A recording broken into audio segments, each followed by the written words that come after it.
They have taken photos through the window. This is one of the rec yards at Camp 5. This is an 8-pin recreation facility.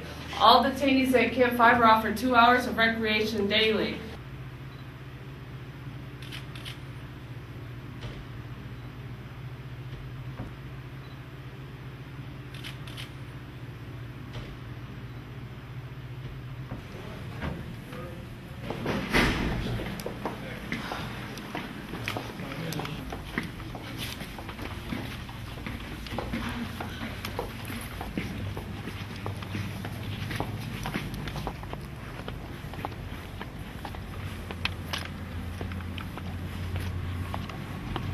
I'll let you know. Okay.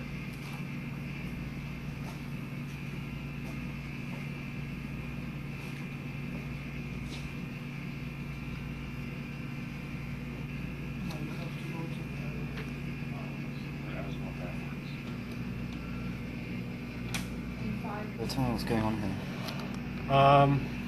I am being censored. Essentially, the military has censorship. They don't want certain things for security purposes to go on TV. What I'm eliminating now are any cameras. They don't want the bad guys to know where the cameras are. And I'm not going to show. There aren't any in this shot right now. It's a fairly frustrating process. It's very time-consuming. It is frustrating, but luckily I knew the rules before I went in today and before I shot, so for the most part I was able to stay away from some of the things that I know are prohibited, like cameras. Nobody told me there were cameras in this room and I wasn't looking for them. That's why I got nailed in this particular area. But for the most part, yeah, it is frustrating, but who am I to judge? I've never been to a U.S. military base bordering on a communist country where there are alleged terrorists being detained. So I've never experienced this level of security, but I've never been in this situation. So all I can do is do the best job I can to communicate the story to my viewers.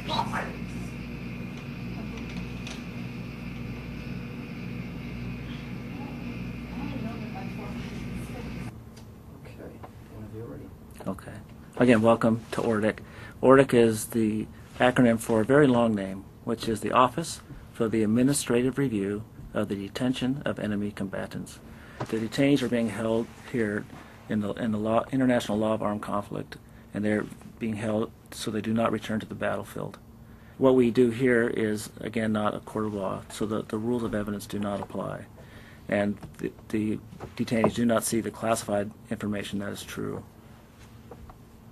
Camp 6 is a $37 million facility. It's modeled after a medium security facility within the United States.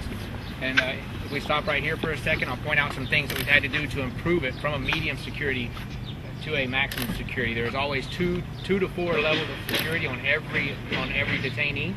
If you'll look at the fence, for example, we have 2 layers of fencing with 2 layers of concertina on each. Once we get inside, I'll tell you where you can and can't film. Okay, for me personally, I do not want to be filmed.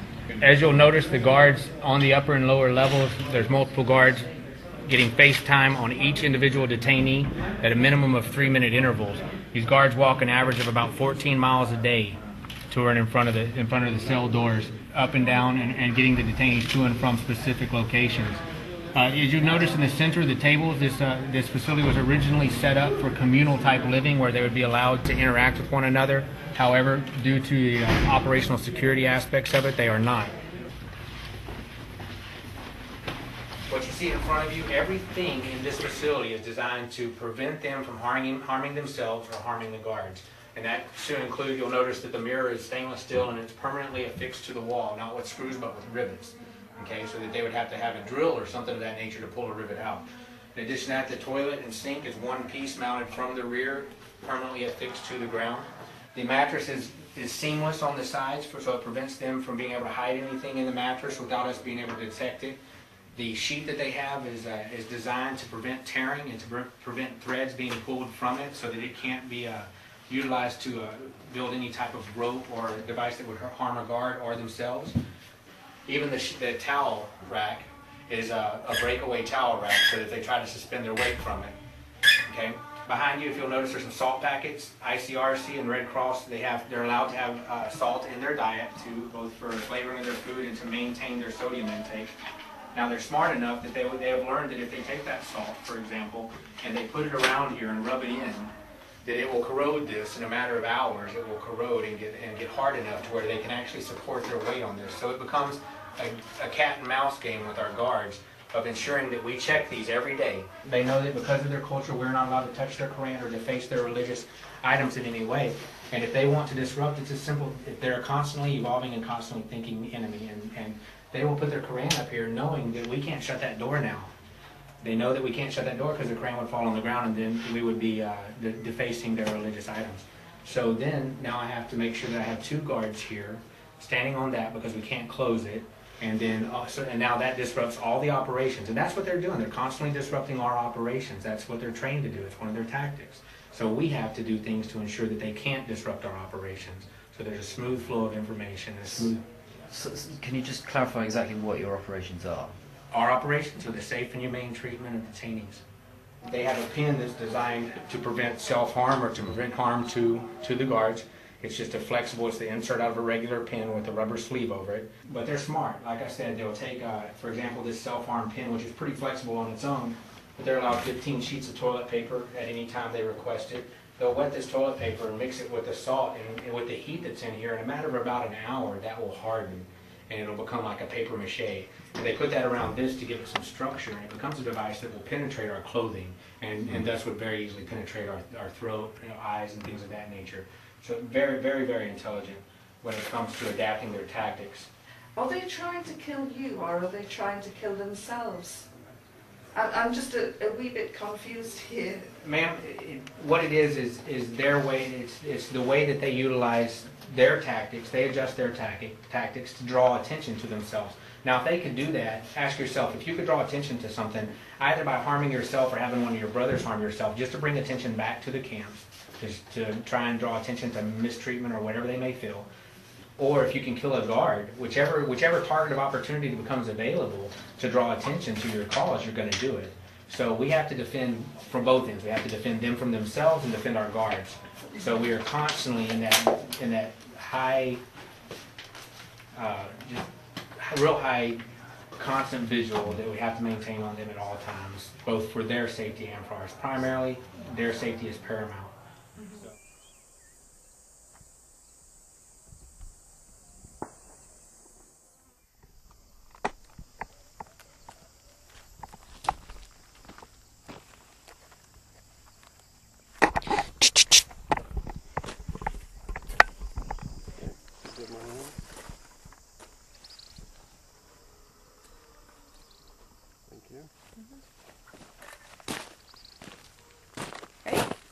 Ready.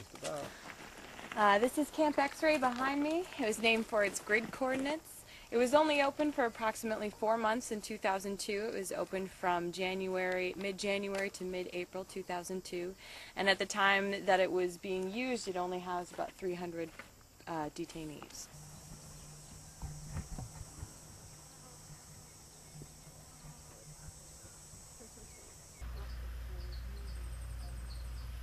We still want people to come and look at this. When we do media tours, we want people to come and see Camp X-Ray so you can see that things are different now. So this is how they used to be, but they're different now.